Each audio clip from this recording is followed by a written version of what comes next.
Welcome to The Explainer. So how does a country go from being a celebrated victor in World War I to a major aggressor just a decade or so later?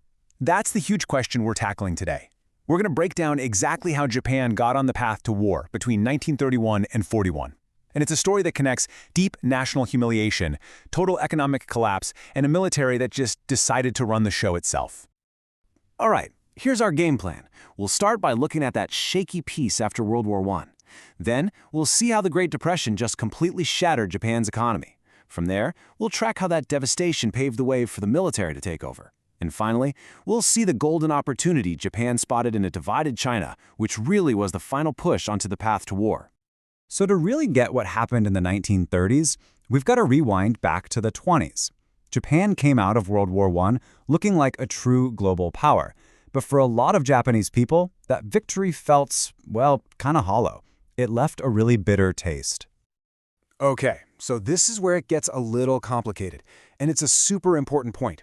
On paper, you look at this and think, wow, Japan totally won, right? They got territory, they got a permanent seat on the League of Nations Council, they're at the big table. But, and this is a huge but, that rejection of the racial equality clause was a massive slap in the face.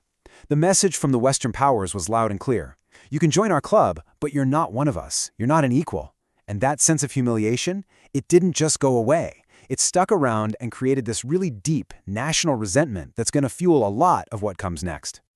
And that feeling of being treated like a second-class power, it got hammered home just a few years later. The Washington Naval Conference came up with this ratio, 5 to 5 to 3, for the tonnage of battleships countries could have. So what that really means is, for every 5 big battleships America and Britain could build, Japan was only allowed to have 3. Now, in the West, this was seen as a pretty smart way to stop a crazy expensive arms race. But in Japan, many saw it as yet another insult, a humiliating limit on their power dictated to them by the very same countries that had just rejected their equality. And this quote just nails it.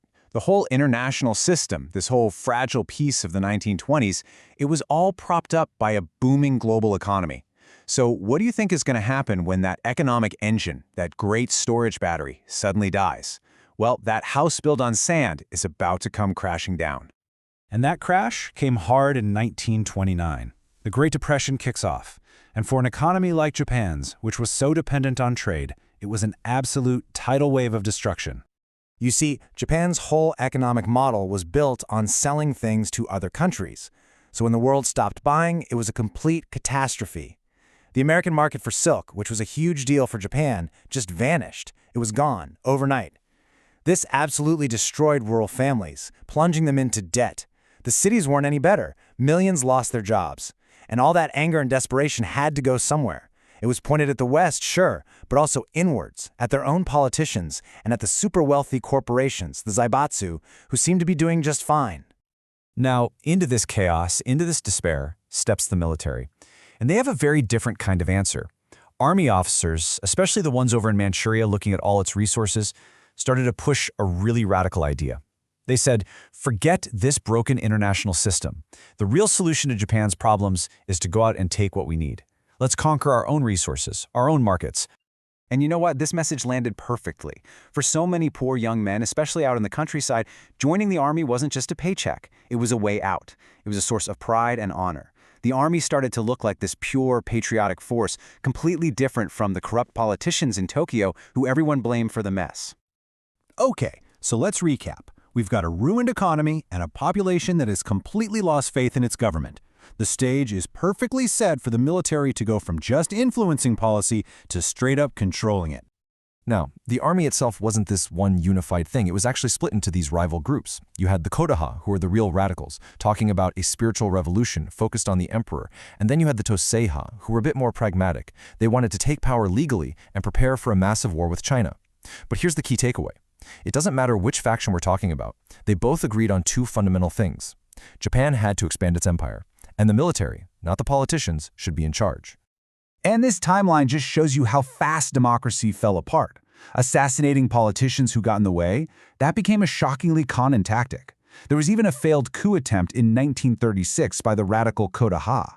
And weirdly, its failure actually made the more calculating Toseiha faction even stronger, allowing them to tighten their grip on the government from the inside. Think about it. In less than 10 years, Japan went from having a civilian prime minister to being led by military general Hideki Toshio. And this, right here, this was pretty much the final nail on the coffin for civilian government in Japan. It seems like a small bureaucratic change, right? Ministers for the Army and Navy have to be serving officers. So what? Well, it was a genius move by the military, because it gave them a veto over the entire government. Think about it. If the prime minister ever did something the army didn't like, the army minister could just resign. And since only a serving officer could replace him, the army could just refuse to offer replacement. No army minister, no government. The whole thing would collapse. It was a political checkmate. Democracy in Japan was, for all intents and purposes, over. So now you've got this Japan that's feeling disrespected, is economically desperate, and is politically dominated by a radicalized military. The only thing they needed was a good opportunity, and they found a perfect one, right next door, in the absolute chaos of China. You see, at this exact moment in history, China was literally tearing itself apart. The nationalists, led by Jiang Jiechi, viciously turned on their former allies, the communists. This kicked off a brutal civil war. Now, for the Japanese military leaders looking on from across the border in Manchuria, this was just perfect. Jiang was so obsessed with destroying the communists that he actually said his internal enemies were a bigger threat than any external ones. He was basically putting Japanese aggression on the back burner. China's internal weakness gave Japan's army in Manchuria, the really powerful Kwantung Army, a totally free hand. I mean, these guys were already an ambitious bunch, pretty much ignoring any orders they got from the government back in Tokyo. Now, facing a China that was distracted and fighting itself, they could do whatever they wanted with zero consequences. It was the absolute perfect storm. So, let's put all the pieces together. You have international resentment, you have economic desperation, you have total military dominance of politics, and you have a golden opportunity right next door. All of these factors combine to create a pressure cooker situation, where war went from being just a possibility to being almost a certainty. And here's exactly how that pressure exploded. In 1931, the Kwantung Army just went for it. They faked an incident, used it as an excuse to invade all of Manchuria, and did it all while completely defying the government in Tokyo. But the invasion was so popular back home that the government couldn't do anything but accept it. That set a dangerous precedent. By 1937, a tiny little skirmish at the Marco Polo Bridge near Beijing blew up into a full-scale, all-out war with China. And by 1941, with General Tojo now prime minister, the decision was made to expand the conflict and risk war with the United States itself. And all of this leaves us with the big, critical question.